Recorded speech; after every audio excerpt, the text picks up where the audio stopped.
Hi, good afternoon. Today is June 10th, 2021, and right now it's about 3 p.m. Central Standard Time. Today, I have the pleasure of interviewing Dr. Lalita Raman, who has won numerous awards in mentorship and education for her various fields of expertise, including Boost to Business and SCORE's Excellent Service Award. From STEM academia in radiation physics to local government work recognized by multiple mayors and acting as an accountant for the Houston Parks Department, Dr. Raman really has done it all.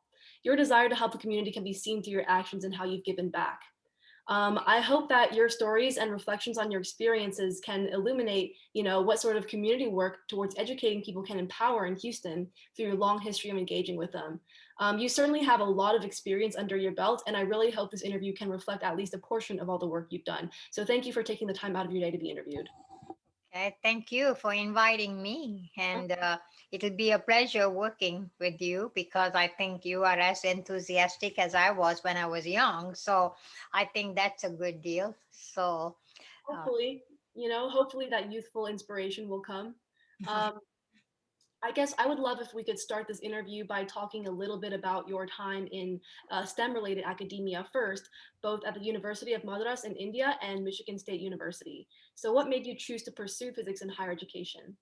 well, to begin with, I have to tell you that my family, my parents and his parents, they originally had gone to Burma, and so we were. I was born in Myanmar, Burma. What's Myanmar, and my father was born there. So we were there for so many years, and then when we during World War II, we migrated back to India, and Mhm. it was an experience because the family was so well settled, and all of a sudden now we were totally uprooted. And we had to start everything fresh. So, coming to India and starting up, the only thing my father believed in was that whatever it was, that we have to have a good education and that we need to be fluent in English, whether we write or we study. And we were told we should speak English at home. And that's how we were brought up. And because of he was himself a very, my, both my father, my grandfather, they were all educated. They were graduates from college, even in those days.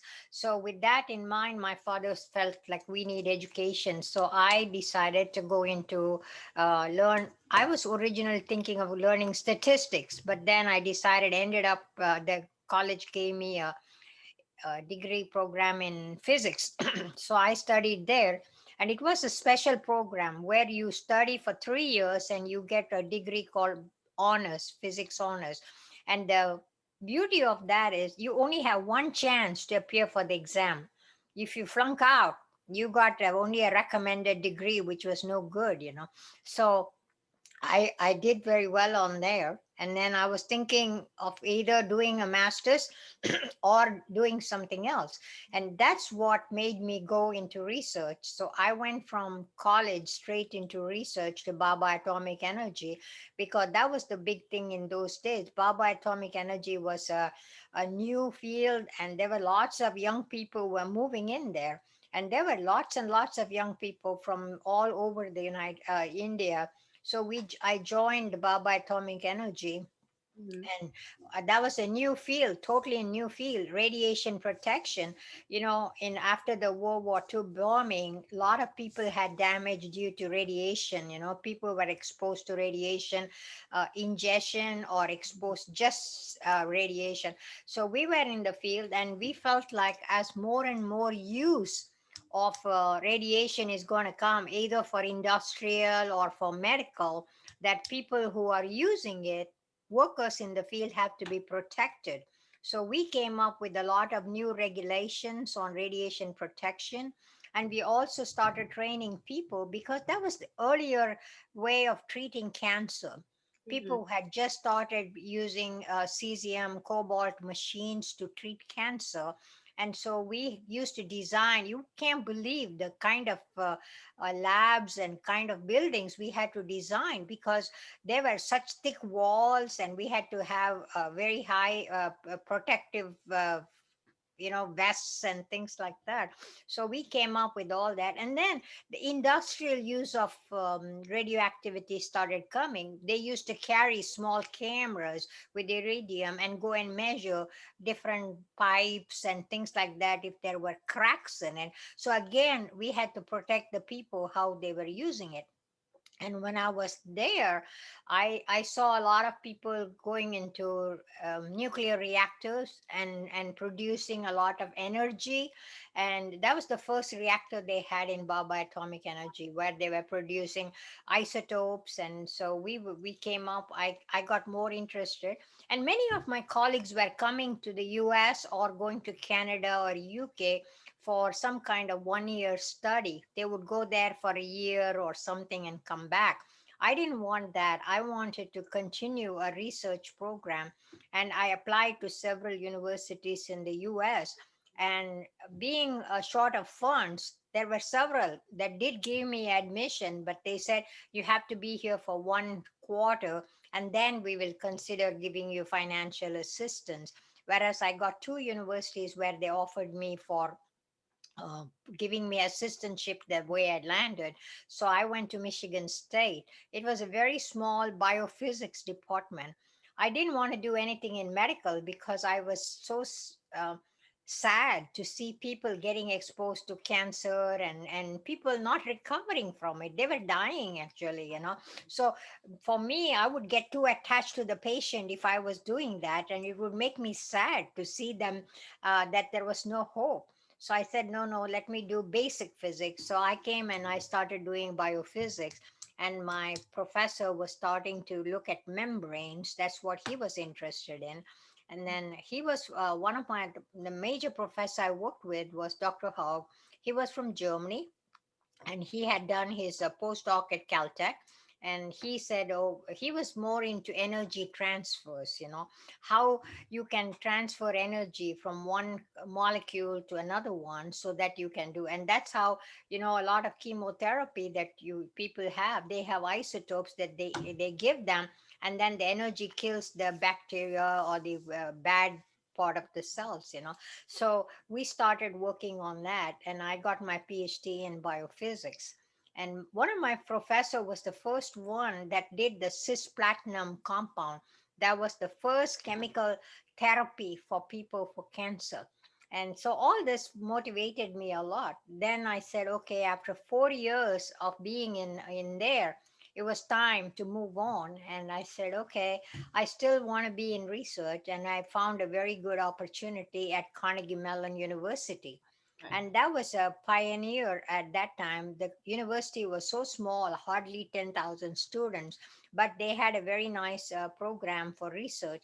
And so this was with the physics department, and I started working up there. And there again, I was looking at structure, because nerve structures were not understood at that time. How were the nerves built up? So one of the things I started working with was the structure of nerves, especially the thighs. That was one of the hard one.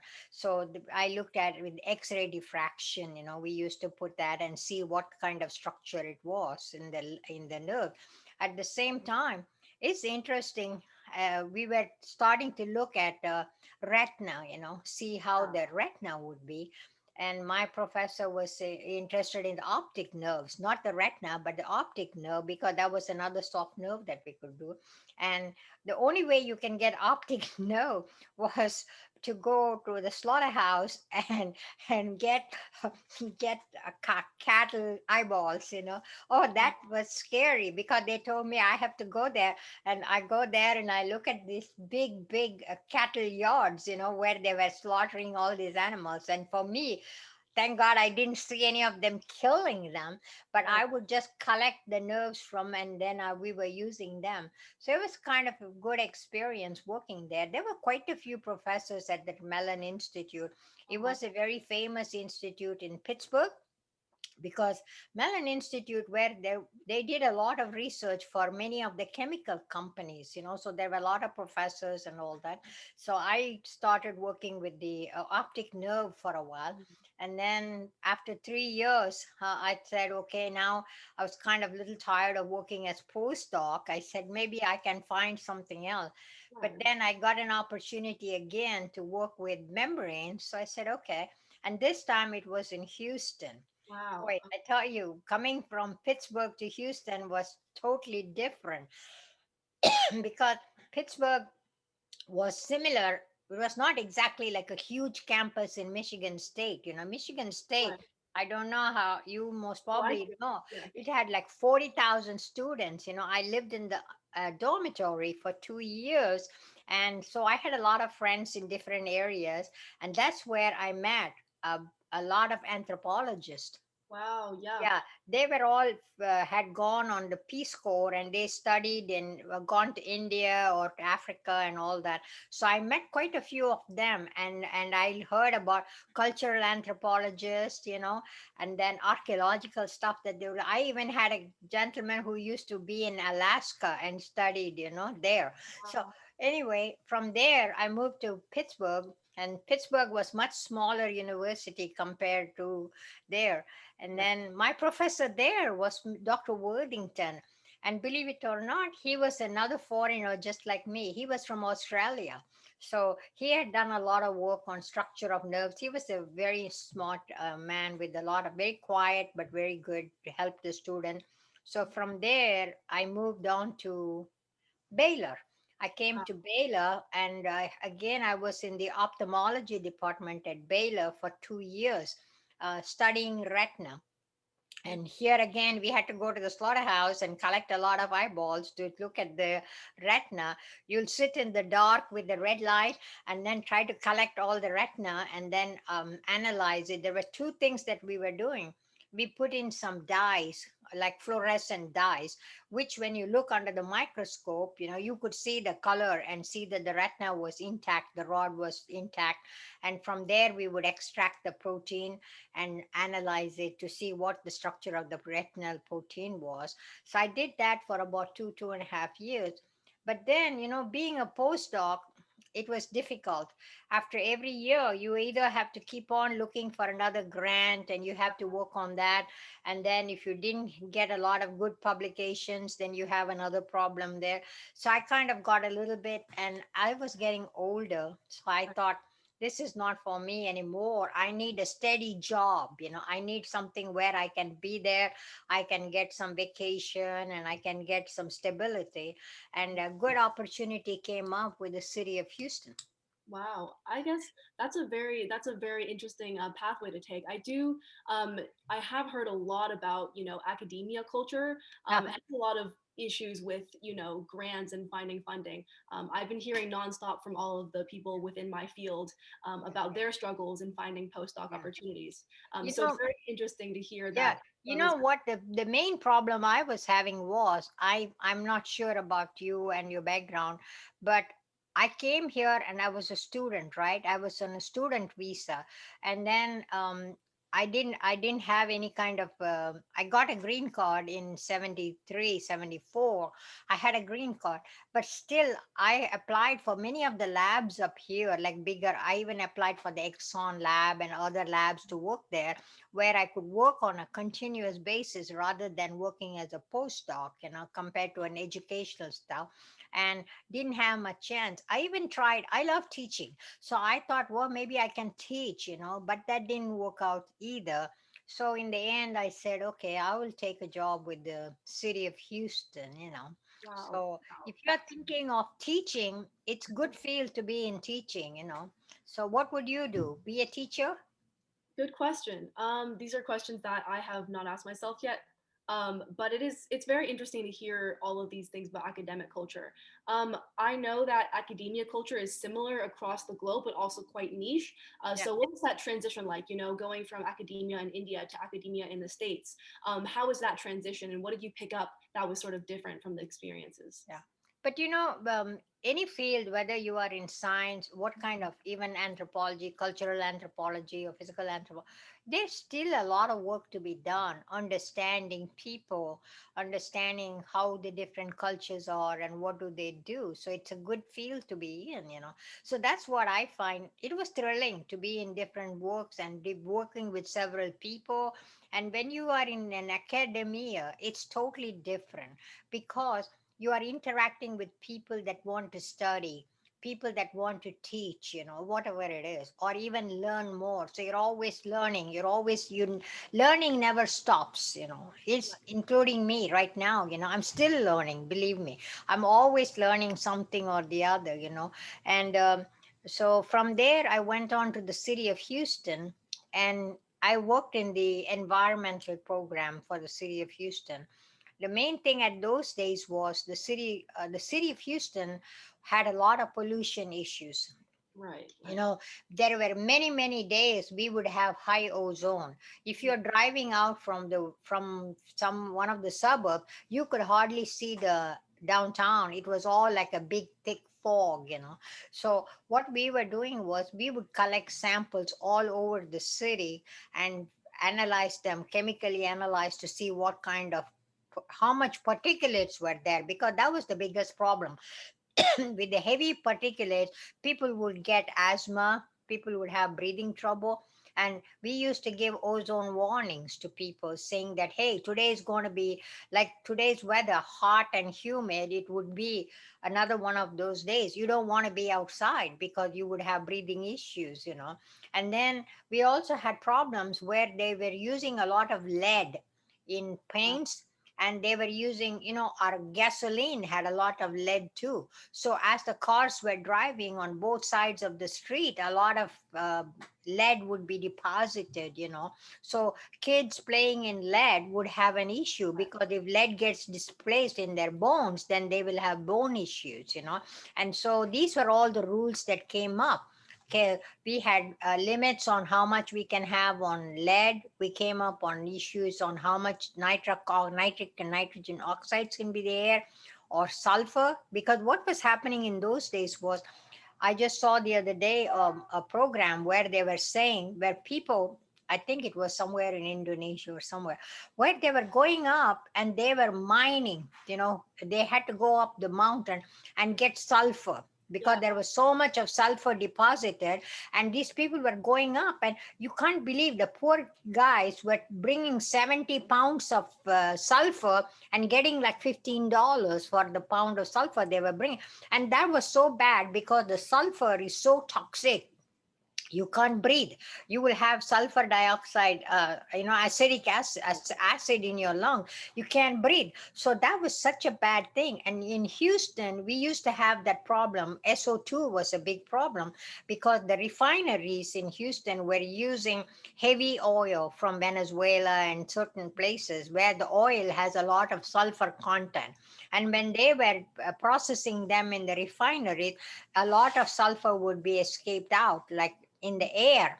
And then when you come out, it'll be deposited. Even though they did a great job trying to come up with ways of collecting the sulfur, so our numbers started going down. I have to go back again. One more thing. When I was in Pittsburgh, you wouldn't believe it. Pittsburgh in the 1945 was a big steel town.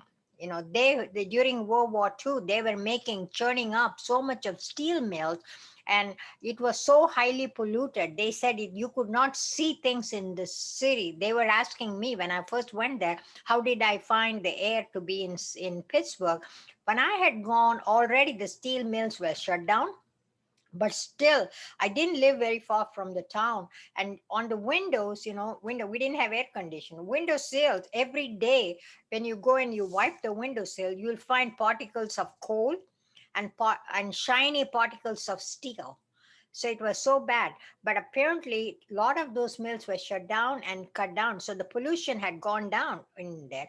And here, same thing, they had a particulate filter so that all the particulates that escape into the air are captured. And so you won't get that kind of problem. So I worked there for almost like 6 7 years in the health department, because here was interesting in the case that not only it had a lot of air pollution was having health effects, but also we had a lot of equipment that we were using for detecting. So these equipments have to be calibrated, and we have to use standard gas that we get from EPA to make sure that our units that we are measuring is within the standards that is required.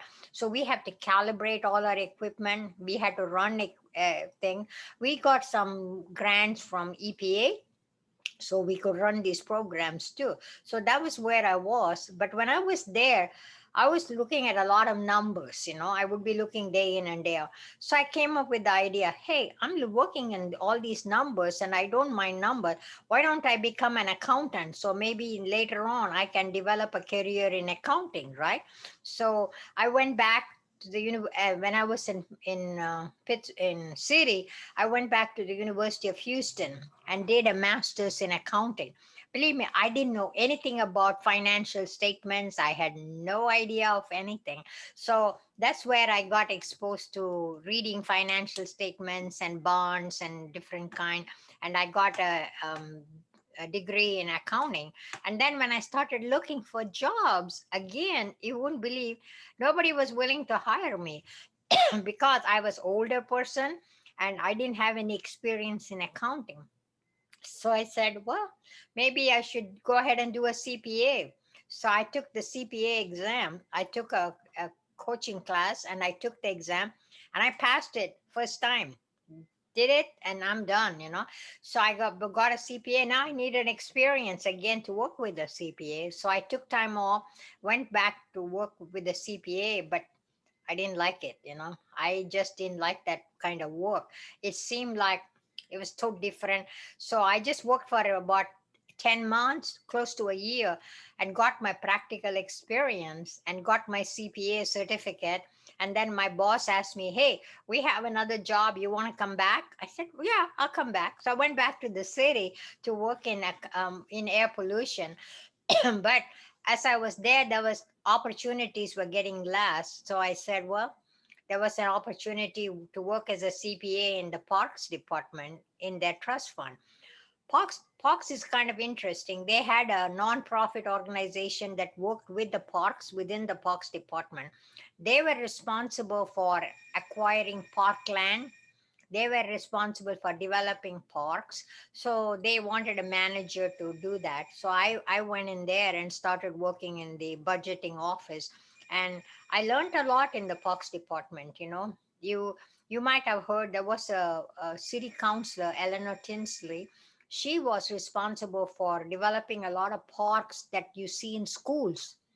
It used to be called a Spark program, a school park program, where the city would go in, work with this nonprofit organization, and develop a lot of playgrounds and facilities in schools. So that was one program I helped in the parks department. And then since I was fairly good with the computers and stuff like that, they gave me a job doing revenue. I was doing revenues, as well as they said you can do the budget and do a operation now that you know how to make money. So they put me in charge of, i I'm not a sports person. Believe me, I don't play games. I don't watch games. So for me, all of a sudden, I was put in charge of 5 golf courses and 3 tennis centers.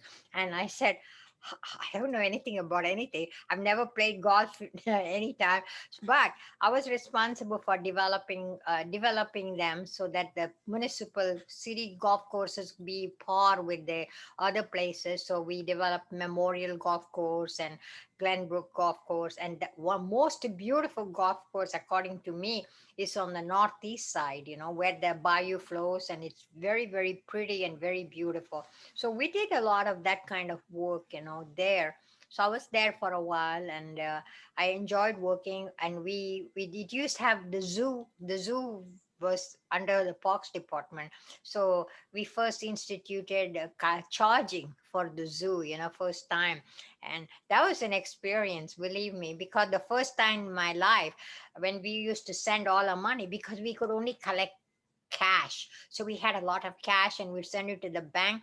The guy who was taking it, to the bank, he stole money from that. So when I first find out, the bank said you didn't have enough money. He was taking out a couple $100 bills from the bag, and amazing. So we complained. So what did they do? They just moved that guy to another place. So anyway, then we started taking credit cards. So that was another big improvement we did. So with all this experience in the parks department, then they said, well, we're going to move you again. So they moved me to public works. So I went to work downtown. And at that time, when I was there, uh, I said, oh, I think I want to go back to teaching sometime again. So for about 2 years, I taught at the downtown University of Houston downtown as an adjunct professor accounting. I used to teach financial accounting there, and worked in the public works department for almost like 5 6 years, and did a lot of good work up there. And that's when we developed the parks, golf courses. My work was recognized by the mayor, and when I was in public works, they recognized it. But after I got my accounting background, I was recognized by the American Women's Association of Business People, by the Federation of Professional Women. It's always been something interesting, what you can do, what you can study. Even now, I'm so happy watching science channels to see what's happening. I never get tired of it. I can watch cosmos, what happens in the cosmos, what happens to galaxies, what happens to the stars.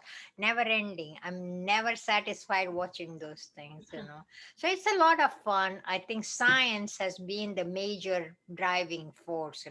I tell people, even though I'm in SCORE, SCORE is a national volunteer organization where we help small business. So when I retired, my mom was very sick, so I had to retire, even though I could have stayed on, but I retired. Then I came back and volunteered with a homeowners association. Again, I wanted to volunteer with another place up here where they have Alzheimer's patients. I thought I can work in the office, do some office work. They said, no, no, no. If you want to volunteer up here, you have to work with these patients. And when I was there, this one lady was coming up and asking, I want lunch, I want lunch. And then the lady, I said, she wants lunch. How come she's not getting her lunch? He said, no, she's already eaten. She has forgotten that she's eaten lunch. And that's how you'll be working with those kind of patients. I said, boy, I remembered 1965. I didn't want to work with patients that had cancer. Now, for me to work with these kind of patients, it will be so sad for me to see them day in and day out. I said, no, no, I can't work this thing. So I volunteered to work with the Homeowners Association, where I used to review basic plans that came in for construction, homes and stuff like that. And then my husband found out about SCORE, and SCORE again is business opportunities. We are giving a lots and lots of business opportunities for people. And I went in there and they said, hey, you are an accountant, so why don't you help us being an assistant treasurer? Okay. Then they said, you can teach, you love to teach, so why don't you teach these classes? So I said, okay. So I started teaching again. This was in about 10 years ago.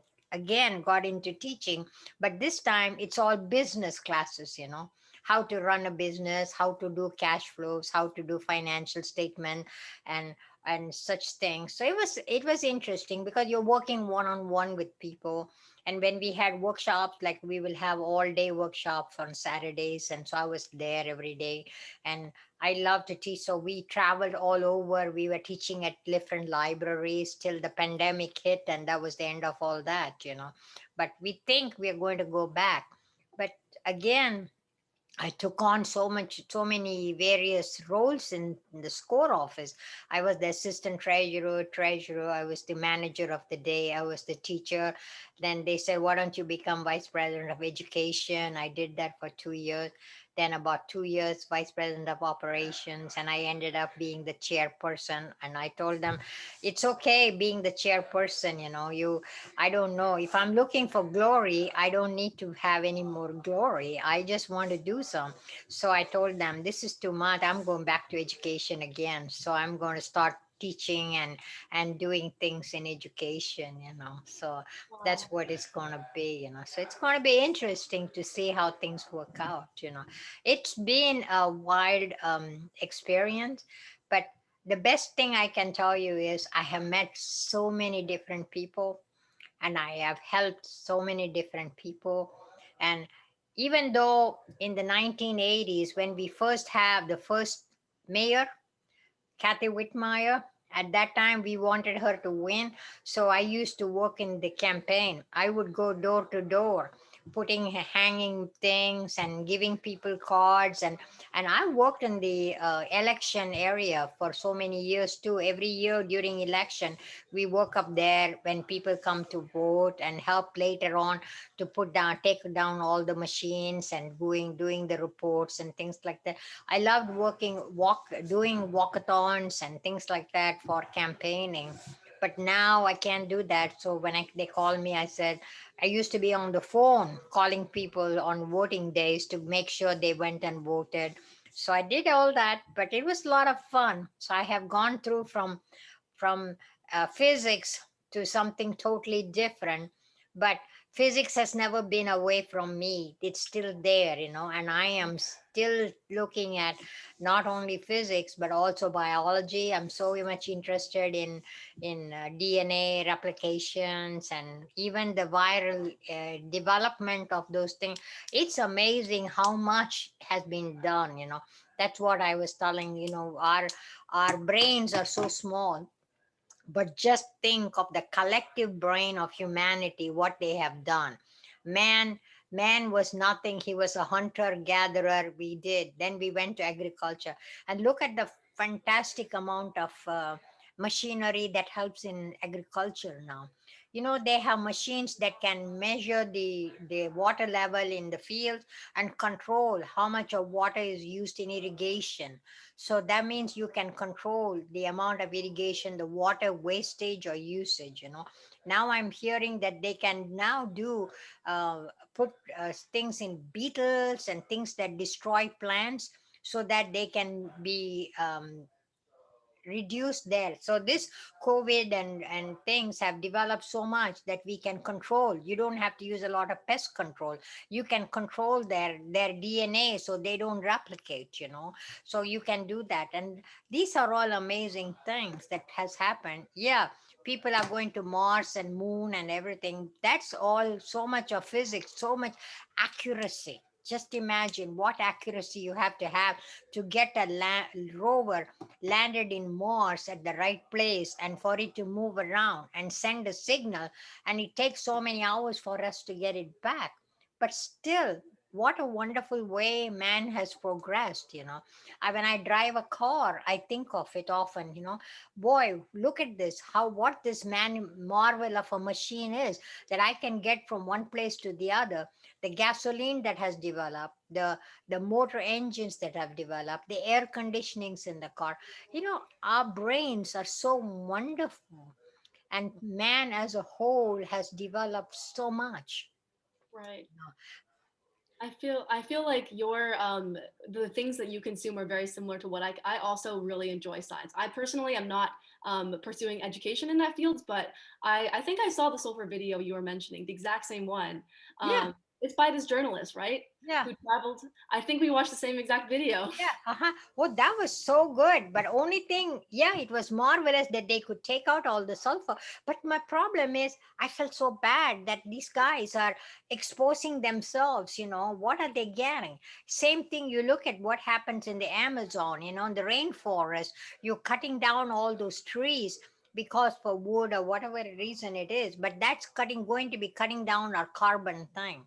I have my own ideas about, yes, we can have electric cars, maybe all that, but we still need gasoline Yeah. to produce the electricity. So we need to come up. So my idea is a car is going to be totally made with solar panels. So as you drive, you don't need to charge it somewhere else, but it'll be charged as you drive by. That's actually a very innovative idea. It's honestly, it's very weird to be living in a petrochemical city like Houston, it's pointless if there's an electric car, but the entire grid is still based on natural gas and Yeah. gasoline, not difference. But definitely, I feel like you and I, do you watch SciShow by any chance? Which one? Do you watch like YouTube channels on science? Yeah. Yes. Uh-huh. Yeah, I do. I see some of these people coming up and talking about, it's really good.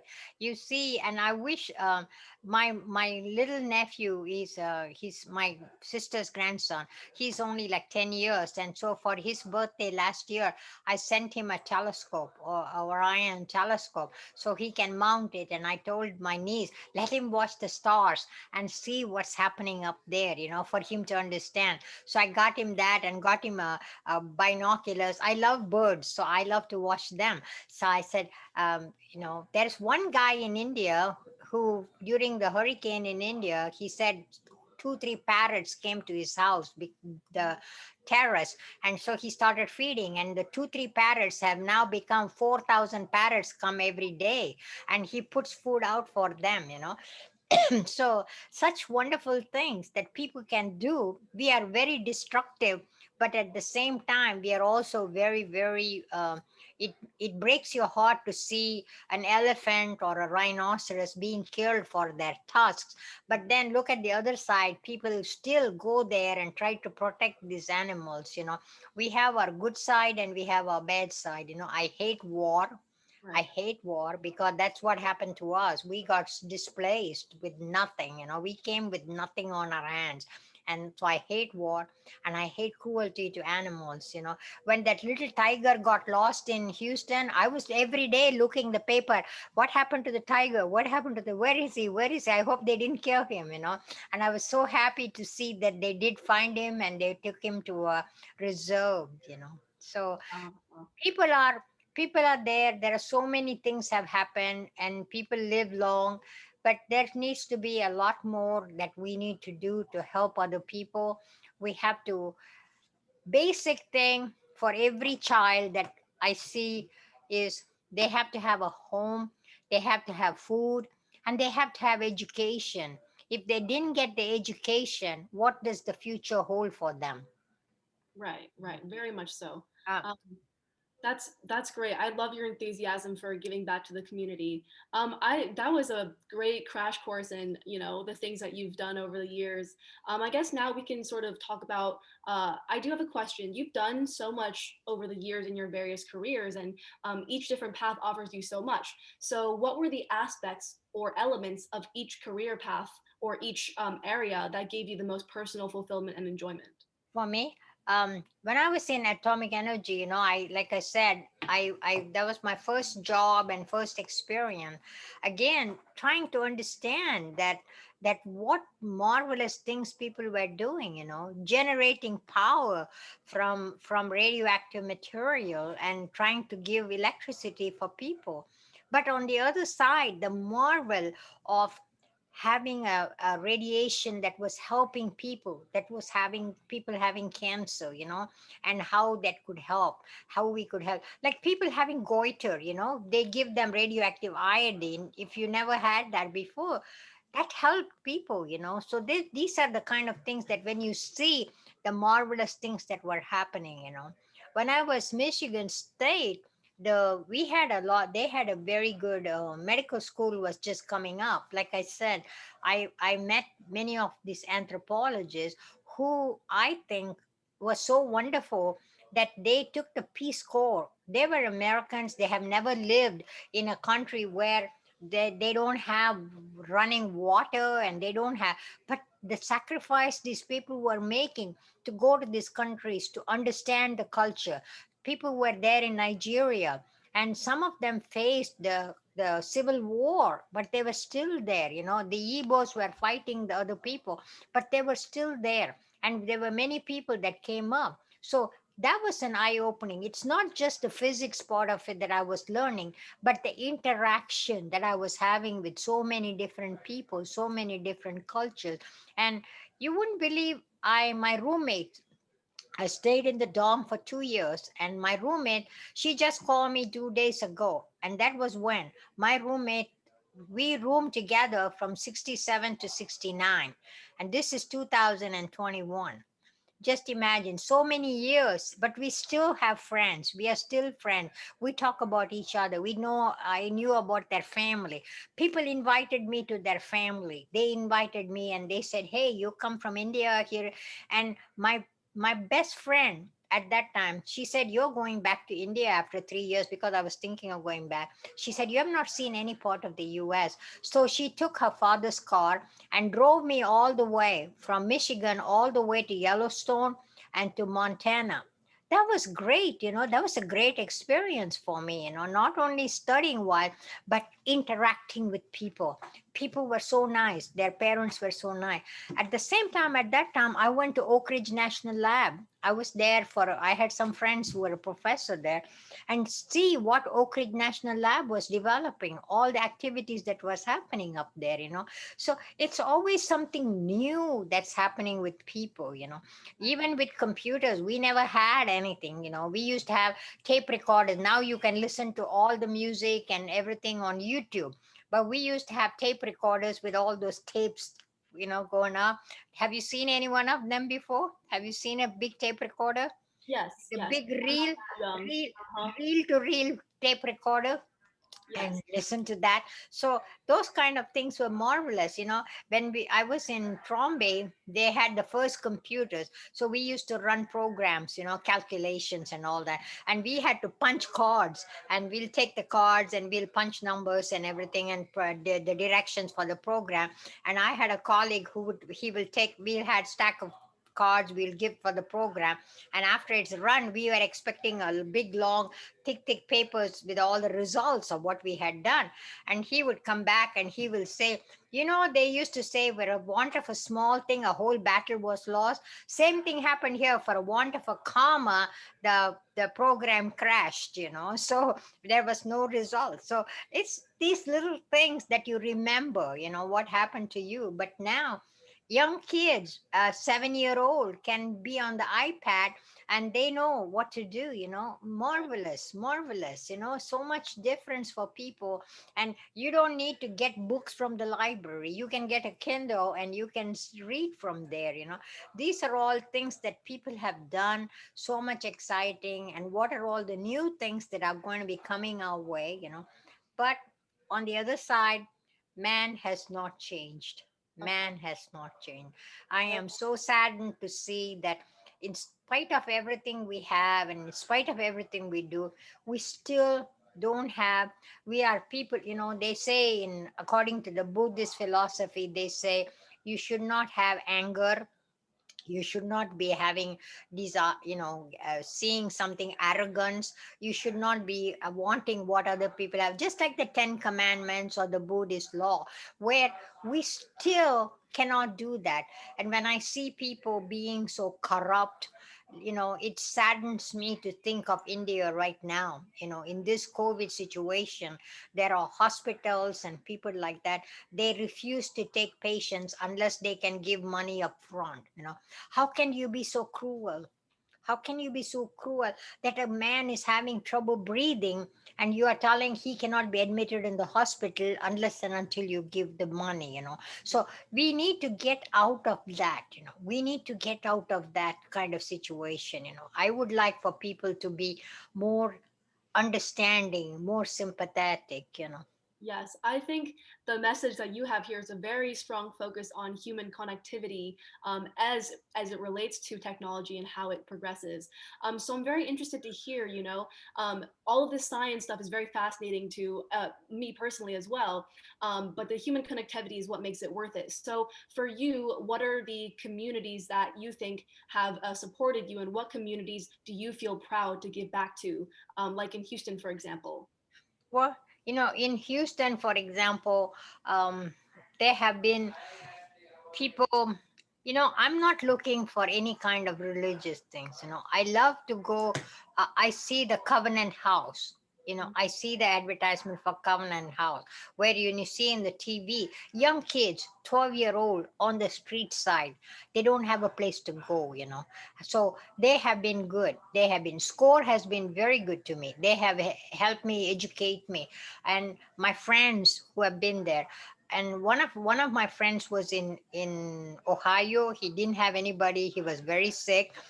And guess what I told him? I said, look, don't be looking for any Indian family to help you. Go to a Catholic church. A Catholic church has different organizations that helps people. They will help to take you to the hospital, or look for a Jewish community center. They will take you. So these are the kind of organizations that help people, that have helped me understand, because I have been fairly independent, and thank God I have been in a position where I haven't had to have a lot of help. But when I was leaving Pittsburgh and I was going to drive all the way from Pittsburgh to Houston by myself, my friends, they were so upset with me. They said, are you sure you can drive? Are you sure you can go that far? Call us. So as soon as I got to a point, I would have to call them back and tell them, don't worry, I'm okay. See, that's something that you had. When I was at first semester at Michigan State, an older couple came up and they said, hey, I know you don't have family up here. Come to our house for Thanksgiving. I had no idea what Thanksgiving was. And I didn't see a lot of TV. And we went there, and this couple were going to Florida for winter time, but still they took me in November first week, gave me lunch and gave me a nice Christmas gift. you know I was a student and I had nobody. It was so nice of them, to be able to do that. And that's the kind of people I want to remember that have helped me. My professor, I was in touch with him for years and years and years, till he died. And he would always send me something, and I would be in touch with them. These are the kind of, like my friend who called me, that's what, 50 plus years almost we have been in touch with each other.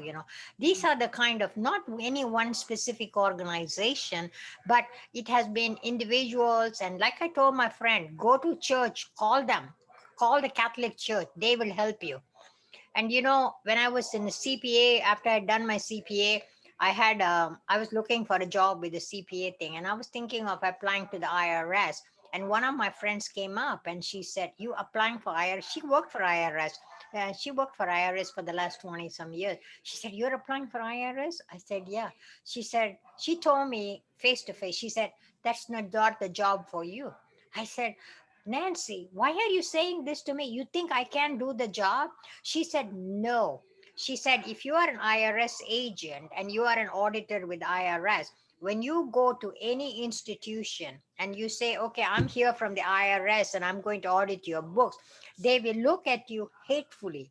They will look at you so resentfully, and you are too nice to be able to stand that kind of treatment. So I suggest you don't apply for IRS. She was so correct, because I would have been so upset if I went into a job and they looked at me and they said, what, you're coming here to audit us? Forget it. And the Right. same thing again, when I was working for someone and in to get my CPA exam, I didn't find, there was not ethics. Now the CPAs have to have code of ethics. We can't do this, or we can. I was finding that these people had clients who had a lot of money. So what they were doing was they would put them in different tax things like real estate and stuff. The firm was making money doing the books for the company. They were doing selling the property. They were doing, so it was like, using these people that had the money for their own advantage, which again didn't set too well with me. I had to leave that. So these are the kind of things. But at the same time, when you work in an organization like the city, the parks department, we fed 500 kids during summer every day in all over. So I would go by and take a look at those young kids. We gave them a little box with a sandwich, a fruit, and a milk. That was the only lunch they had because the families didn't have any money. So these kind of things are always there, and it happens, but it's always strikes a chord with you. You Right. hope that you can help. I still feel like you need to help. People need to help people. We need to help people to get educated. If somebody comes to me and tells me, last year during COVID, that's what I did. During COVID, the young people, kids, family had 2, 3 kids. they had one computer. How do they work? The kids didn't have. So I went back and I said, look, they're telling me that if you buy a Chrome, one of those pads, the kids can work. So I gave couple Chrome pads for kids so that they can work on it. So these are the things that I will never forget. My father was so generous, and I always remember him. And I think he was a person who would give his shirt off his back, So I always remember, if my father could do that, I should be able to do that. I Right. should be able to give back in whatever form I can. Of course. You seem to have a very cosmopolitan and egalitarian outlook on life. It's very humanist of you. So it's always interesting to see all these people in diverse fields, especially in STEM, care so much about these things. I Um, hope it answered some questions for you. Very And much. I'm wishing you a lots of luck, that you do something that would be s- satisfying for you. Yes, we need money. We need to be careful. But that's not the only thing in the world. Right. You need money. As long as you have enough for yourself, then we shouldn't be trying all the time for this. Try something where it can benefit humanity, it can benefit people. That's the only lesson I can say.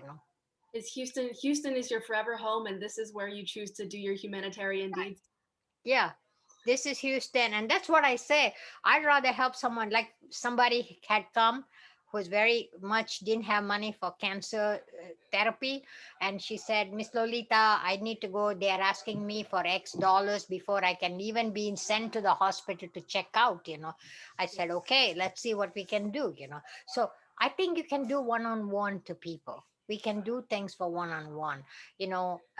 Universities and people like St. Thomas, University of St. Thomas, they are followers of the Franciscan missionaries. And the school that I went to in India in 50s were also Franciscan missionaries. And I will never forget St. Francis and all that he did. So It's very interesting. You have a history in all of these so-called, like objective fields, accounting, physics. Yet the least objective part is what matters to you the most. yeah. So it's a lot of fun. Physics is so much fun. I'm not talking about the big equation, but when you look that there was a time when man just looked at the stars and they thought there's a galaxy, there is a constellation, Virgo and Scorpio and things like that. But look what we have done. Now we know what these are made. We can tell. We can look. They said light coming from 12 billion further out. We Mm. can see what's happening now. So amazing. It's just amazing. Our mind, I still think, are there other people like us? We're always looking for other Fermi people paradox. coming to our world. And how can it be possible that only we have come to this point? How come we are not seeing other people? Right.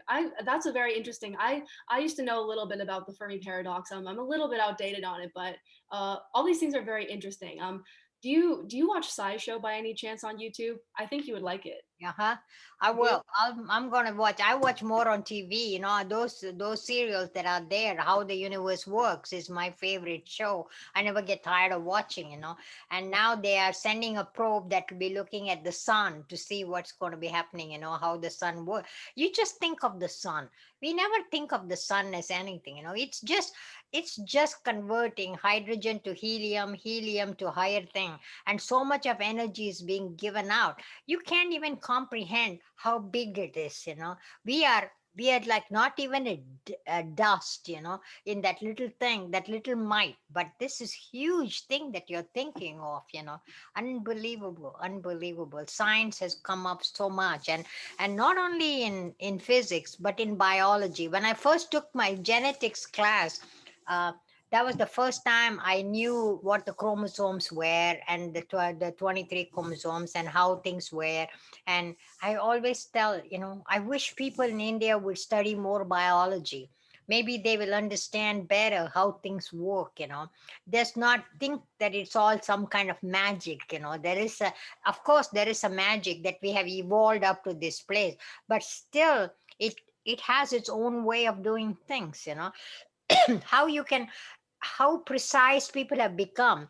that if you look at the cause of a genetic damage for a disease, people now have the CRISPR project where they can go and they can remove that section of the DNA and put in something there that would help you replace it, so with the result that you can study young kids that have some kind of disability, and maybe they can help them. The technology is so wonderful it has become. So everything is it's not magic, but it's still close to magic to see it. Yes. The- The it's magical part is fantastic. the effect, right? The Fantastic, fantastic things that you can. I saw something in YouTube. I'll have to say this to you. Since you say you watch YouTube, I saw YouTube where a young man had found a orangutan baby, and he had brought that baby up orangutan for a few years. He was with him, and then finally everybody told him that orangutan is going to become so big, send him back to the forest. So he went back and he left him. I think he had a name for him.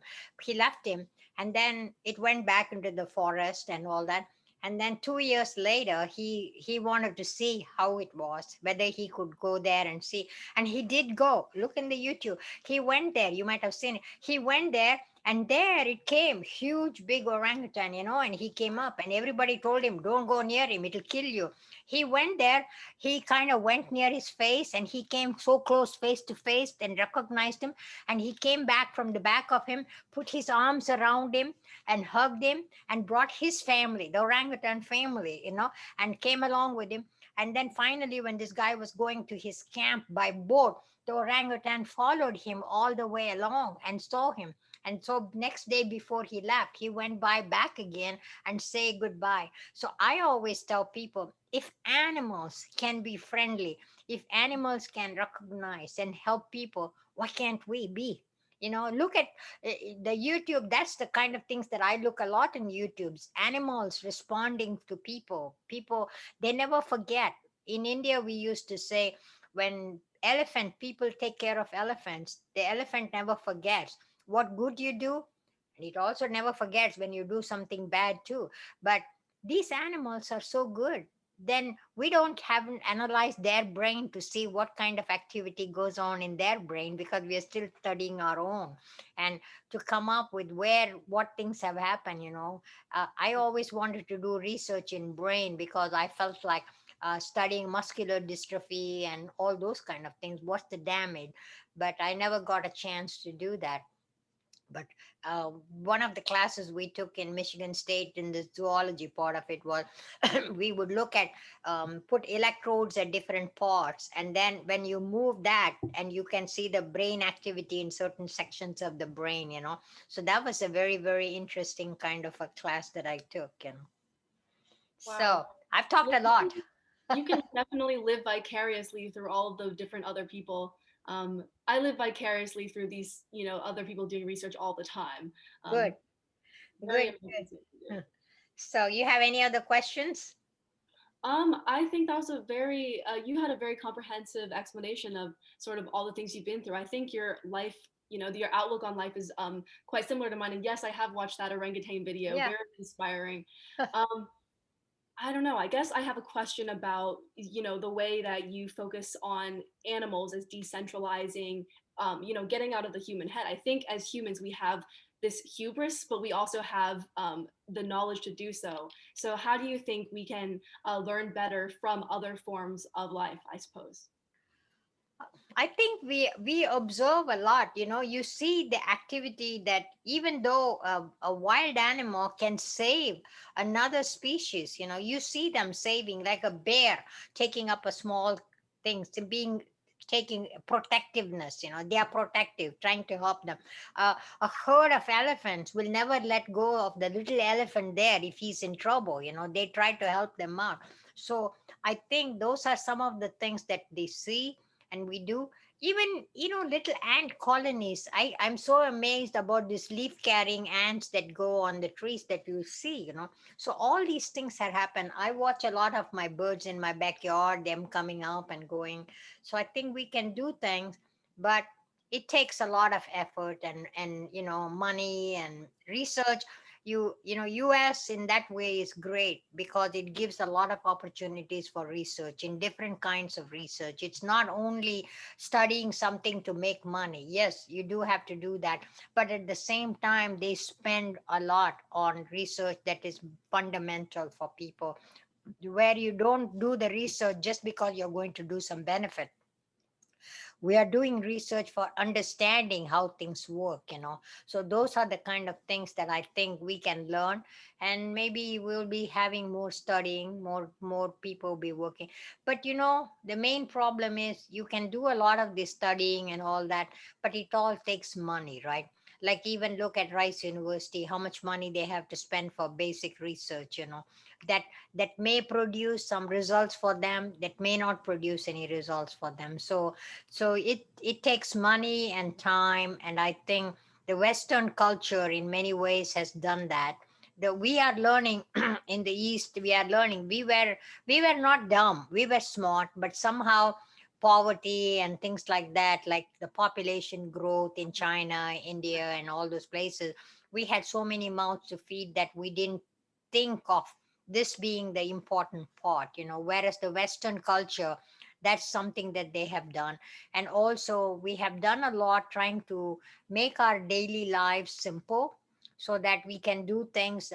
If a machine can do the job, then that will be good. That will save the time and effort that we as individual have to put in for other things. If I can get some machine to do some work, that will be much easier, so I don't have to spend a lot of my time on. Because however however long people may live, 80 years, but their productive life may be only up to 60, 70 maybe. So in order for us in that short a period of time to contribute is limited. And but I think the Western culture is doing a lot of good in that respect. Just imagine, it took so many years to get a vaccine or some kind of things for Ebola or HIV or anything, but this COVID changed things so rapidly. They first discovered it in November, October, November. By the middle of last year, they already have analyzed it. They have said that this virus has got spikes, and that's what is going to be acting up. So you find a vaccine for it. How to extend it so quickly and do it, I think it's marvelous, I marvelous. think there's a saying in Chinese. I'm Chinese American. There's a saying that sort of goes, money isn't everything, but without money, it's very hard to do anything. You are Um, right. and I think it's very interesting to talk about, like India and China and the poverty factors. It reminds me of the sulfur video. There's not many better options Yeah, in the job market to support your family. yeah. So ultimately, it is a lot about economic factors. But definitely, I think your take on the surplus of resources being able to stimulate, human curiosity and wonder is Yeah. very important for learning something new every Yeah, day. because you just think, if 1969, when the first man went on the moon, you never thought that anybody would go to a moon. Moon was something white and it had something, but whoever thought that people can get there and land down and look at it, right? So that's a marvel, but that can only be done by people in India, China, all the Southeast Asia, Japanese. They're all very smart, but the problem is they don't have the same opportunities. They don't have the fun. They have to survive on their everyday life, that it makes it hard for them. Only now, I think, in many ways, these countries, the younger kids are coming up and they're getting better educated, better technology. So hopefully they will be contributing more. You see a lot of Chinese and Indians and many other people, Japanese, for example. They're great economists, they're great scientists, that they have produced things. It's not that we are dumb, but we are smart. But we can, but it's just that how much of facilities do we have. Help, Right. help people. And I was lucky that I was able to go to Bombay and work for so many years. I was lucky that I was able to come to Michigan State and work. I've been lucky, and I think I have to thank many people, my professors and people that have helped me. And I think that kind of opportunity can be given. And I think more and more research will be done. And a lot of these new technology will help to solve many of the disease problems that we have. and help people. Very, very insightful. Being in the right place at the right time with the right people Uh-huh. makes up our life experiences. Yeah. But people say that is luck. I don't know whether it is luck or it was something else. But I think sometimes we choose, with whom we associate, we choose what we want to do. And let's hope that we do good, right? And I wish you lots of luck, okay? And be happy and um, learn. And how long do you have to go for your program? I'm working in this program for the summer Mhm. for now, and I currently in college. I still have 2 more years. I'm currently a rising junior, so I have Okay. a long way to go. Good, good, good, good. Take care. But thank you so much for doing this interview. I got a lot of insightful information from you, so thank you so much for taking the time out of your day to come Welcome. talk with You us. take care. Okay. Good luck. Bye bye. Bye bye.